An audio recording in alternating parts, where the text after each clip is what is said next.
बिस्मिल्लाहिर्रहमानिर्रहीम। अस्सलाम वालेकुम डियर स्टूडेंट्स, उम्मीद करती हूँ आप लोग खैरियत से होंगे। आज हम डिस्कस करेंगे 10th क्लास का जो चैप्टर नंबर 11 है ऑर्गेनिक केमिस्ट्री। इसके important short questions, past paper repeated short question. अच्छा, इस चैप्टर के जो शॉर्ट क्वेश्चंस है वो इतने कोई ज़्यादा टफ नहीं है और इजी भी है तकरीबन, इतने कोई ज़्यादा कॉन्सेप्चुअल भी नहीं है। हाँ, जो मोस्टली चैप्टर से घुमा फिरा के आता है वो है हमारे पास चैप्टर नंबर 13 बायोकेमिस्ट्री वाला। वहाँ से थोड़े से अजीब से सवाल आ रहे होते हैं। इसमें से सीधे सीधे हैं वो हम देख लेते हैं किस तरह से हैं। कोई एक आधा अगर होगा भी तो आपको आइडिया हो जाएगा। तो देखते हैं। सबसे पहले डिफाइन ऑर्गेनिक केमिस्ट्री। स्टार्ट में ही आपके इस चैप्टर के दी हुई ऑर्गेनिक केमिस्ट्री की डेफिनेशन और आपने इसी के साथ ही ऑर्गेनिक कंपाउंड की डेफिनेशन भी याद कर लेनी है। उसके बाद है give two uses of organic compound. Organic compound के दो यूजेस आपने यहाँ से कर लेने हैं। जहाँ पे यूजेस ऑफ ऑर्गेनिक कंपाउंड दिए एटलीस्ट एनी टू करने हैं आपने। What is vital force theory. जो स्टार्ट में बिल्कुल पेज के चैप्टर के स्टार्ट में दी वाइटल फोर्स थ्योरी, वहाँ से आप देख लें जैकब ब्रेजिलियस ने इसको पेश किया था। और इसके मुताबिक क्या था कि हम ऑर्गेनिक कंपाउंड्स को लेबॉर्ट्री में नहीं सिंथेसाइज कर सकते हैं, इसको नेचुरली बनाती है जो एक वाइटल फोर्स है उसके तहत ये बनते हैं। ये आप देख लेंगे वहाँ से। How Wohler prepared urea, right it's equation. अब वाइटल फोर्स थ्योरी की ही ये नेक्स्ट है कि वोहलर ने वाइटल फोर्स थ्योरी को रिजेक्ट कर दिया था यूरिया को बना के बाय अमोनियम साइनेट। तो इसकी इक्वेशन गिवन है जहाँ पे अमोनियम साइनेट को हीट अप करके वहाँ पे हम रीअरेंजमेंट के थ्रू यूरिया बना रहे होते हैं। Why organic compounds are poor conductor of electricity. Organic compound जो है वो इलेक्ट्रिसिटी के पुअर कंडक्टर्स क्यों होते हैं? क्योंकि एक तो ये कि इनमें फ्री इलेक्ट्रॉन्स अवेलेबल नहीं होते। ये आपके पास दोनों नॉन पोलर्स होती हैं, नॉन मेटल्स हैं। और इसका जो मज़ीद आंसर जो है वो आप अपनी बुक से, जहाँ पे कैरेक्टरिस्टिक्स दी हुई है कंडक्टिविटी, वहाँ पे इसका पॉइंट है, वहाँ से आप देख लेंगे। वहाँ पे इन्होंने मेंशन किया हुआ है इनऑर्गेनिक और ऑर्गेनिक का कंपैरिजन। तो आप वहाँ से इसकी कंडक्टिविटी वाला पॉइंट देखेंगे। Write two general properties of organic and inorganic compound. Organic और इनऑर्गेनिक की दो जनरल प्रॉपर्टी, ये भी बिल्कुल वहीं से देख लेंगे जहाँ पे इन्होंने मेंशन किया ओरिजिन और इसके अलावा इनकी सॉलिबिलिटी है, इनके रिएक्शंस हैं। वहाँ से आप अच्छे तरीके से इसको तैयार कर लेंगे। What is meant by condense formula. Condense formula की डेफिनेशन याद करनी है आपने और उसके बाद उसकी एक एग्जांपल कर लेनी है। Define structural formula. Structural formula की भी आपने डेफिनेशन विद एग्जांपल करनी है। Write structural formula of n butane and isobutane. ये स्ट्रक्चरल फार्मूला की डेफिनेशन के बाद जो इन्होंने एग्जांपल कोट की हुई है वो एन ब्यूटेन और आइसोब्यूटेन की है। तो आपने इन दोनों के स्ट्रक्चरल फार्मूला के बिल्कुल नीचे जो एग्जांपल दे वहाँ से तैयार करनी है। What is molecular formula, give example. इसी तरह मॉलिक्यूलर फार्मूला जो टाइप्स ऑफ ऑर्गेनिक फार्मूलाज हैं वहाँ पे सबसे पहले टाइप मॉलिक्यूलर फार्मूला के, आप वहाँ से इसको तैयार कर लेंगे। What is dot and cross formula, इसकी भी डेफिनेशन जैसे कि मैंने पहले भी बताया कि सीधे सीधे यहाँ पे क्वेश्चन है इस चैप्टर में, रिलेटिवली ईजी भी है बाकी चैप्टर्स की निस्बत। तो ये आप डेफिनेशंस को तैयार कर लेंगे अच्छे से।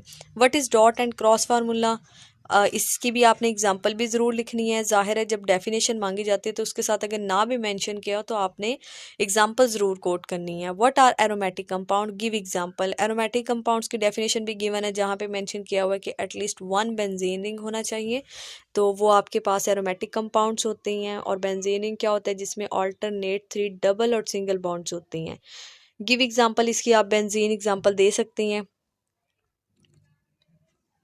Define homocyclic and heterocyclic compounds, give example. Homocyclic ऐसे साइकिल जिसमें तमाम के तमाम एटम सिमिलर हो, जबकि हेट्रोसाइक्लिक में कार्बन के अलावा कोई दूसरा एलिमेंट भी मौजूद है, जैसे कि थायोफीन, फ्यूरन है आपके पास, पिरिडीन है। इनमें से कोई भी एग्जांपल आप दे देंगे।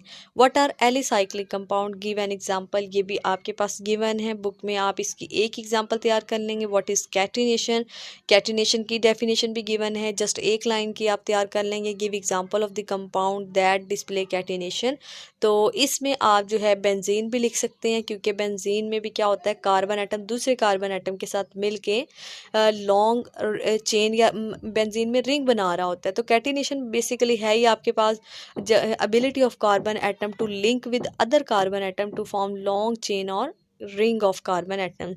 तो इसकी एग्जांपल जो आप बेंजीन भी दे सकते हैं, एन ब्यूटेन भी दे सकते हैं। एन ब्यूटेन चूँकि वो लॉन्ग चेन है और जो बेंजीन है वो रिंग की फॉर्म में है। What is mean by iso, यहाँ पे एक बात वाज़ह कर दूँ, इन्होंने कंपाउंड्स की एग्जांपल पूछी है, एटम्स की नहीं। तो कंपाउंड में आपने कंपाउंड का नाम लिखना है, कंपाउंड में बेंजीन और एन ब्यूटेन आपने लिख देना है वहाँ पे। What is mean by isomerism and isomers describe two isomers of pentane। ये जो C5H12 है पेंटेन का फार्मूला है। आइसोमेरिज्म जो होती है जिसमें same molecular formula but different structural formula. Phenomena जो होता है वो आइसोमेरिज्म होता है, जबकि ऑर्गेनिक कंपाउंड्स जिनका मॉलिक्यूलर फार्मूला सिमिलर हो, स्ट्रक्चरल फार्मूला डिफरेंट हो, उन्हें हम आइसोमर्स कहते हैं। स्टूडेंट अक्सर इसको मर्ज कर देते हैं। आइसोमेरिज्म एक फिनोमिना है, जबकि आइसोमर कंपाउंड होते हैं ऑर्गेनिक कंपाउंड जिनका मॉलिक्यूलर फार्मूला सिमिलर जबकि स्ट्रक्चरल फार्मूला डिफरेंट होता है। पेंटेन के जो है वो बिल्कुल आइसोमेरिज्म की डेफिनेशन के नीचे ही गिवन है। 3 इसके आइसोमर्स हैं, आपने कोई से 2 ड्रॉ करने हैं। यहाँ पे एन पेंटेन कर दें, आइसोपेंटेन कर दें। हाउ इज़ कोल फॉर्म, कोल जो है वो आपके पास डिस्ट्रक्टिव डिस्टिलेशन प्रोसेस के थ्रू बन रही होती है, जो कि बहुत ज़्यादा हाई टेम्परेचर पे होता है, हाई प्रेशर रिक्वायर्ड होता है, इन द एब्सेंस ऑफ एयर होता है, जिसमें वुड जो है वो कन्वर्ट हो जाती है कोल में। Write down names of different types of coal. Coal की 4 टाइप्स गिवन है आपकी बुक में, peat, lignite, bituminous and anthracite. जो हाई क्वालिटी का कोल है वो एंथ्रासाइट है।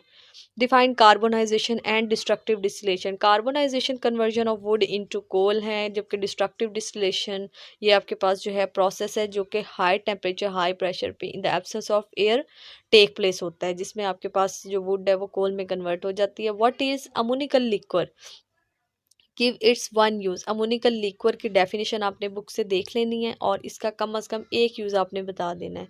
Define petroleum and natural gas. Petroleum की डेफिनेशन भी एग्जैक्ट गिवन है, जिसमें उन्होंने कलर और इसके अंदर जो कौन कौन से मुख्तलिफ कंपाउंड जैसे अमोनिकल लिक्वर में जो जो चीज़ें मौजूद होती हैं वो मेंशन है। नेचुरल गैस का भी आपको इसकी डेफिनेशन गिवन है, जो कि लो मॉलिक्यूलर मास हाइड्रोकार्बन्स होते हैं और इसमें 85% मीथेन होती है, जबकि बाकी इथेन प्रोपेन वो कम होती हैं। Right uses of natural gas. Natural gas के यूजेस में ये फर्टिलाइजर्स बनाने में, कार्बन ब्लैक के बनाने में, फ्यूल के तौर पे और सीएनजी के तौर पे इस्तेमाल होती है। व्हाट इज़ मीन बाय कोल तार। कोल तार जो है वो आपकी बुक में इसकी डेफिनेशन गिवन है, वहाँ से इसको देख लेंगे। Write names of 2 aromatic compounds in coal tar ये भी गिवन है, वहीं से आप इसको तैयार कर लेंगे। जस्ट मैं आपको थोड़ा थोड़ा आइडिया दे रही हूँ यहाँ पे। What is coke and coal gas. Coke और कोल गैस को भी बुक से ही तैयार करेंगे। इतना तैयार कर लेंगे दो दो जो है आपके पास 2 नंबर का ये आंसर बन जाए। Write down one use of each, इनका एक एक इस्तेमाल भी बता देंगे। फिर है define functional group and give one example. Functional group की भी डेफिनेशन तैयार करेंगे, कम से कम एक एग्जांपल दे दें, चाहे वो अल्कोहलिक ग्रुप की है या कार्बोक्सिलिक की या एल्डिहाइड, जो भी आपको इजी लगे। मोस्टली इजी जो होता है वो अल्कोहलिक फंक्शनल ग्रुप है, तो वो मेंशन कर देंगे यहाँ पे। What is carboxylic group. Carboxylic का फंक्शनल ग्रुप बता देंगे, उसका ग्रुप फार्मूला बता देंगे, उसकी एक एग्जांपल दे देंगे। यहाँ पे इन्होंने मांगा हुआ राइट देयर जनरल फार्मूला, तो वो आप मेंशन कर देंगे। Right formula of alcoholic functional group. Alcoholic functional group का फार्मूला बताएंगे with their example. Differentiate between aldehyde and ketonic functional group.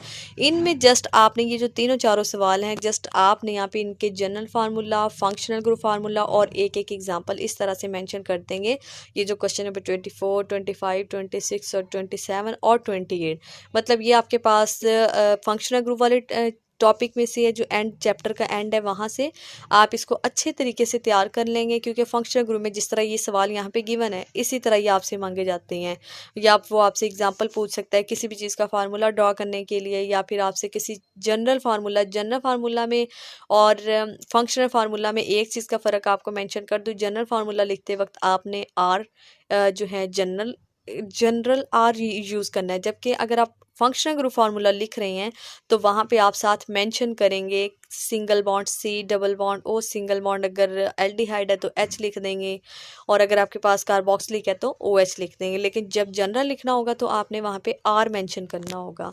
तो स्टूडेंट ये थे इंपॉर्टेंट शॉर्ट क्वेश्चन, जिसके क्वेश्चन एज़ इट इज़ आपकी बुक में बहुत इजीली गिवन है डेफिनेशंस की सूरत में।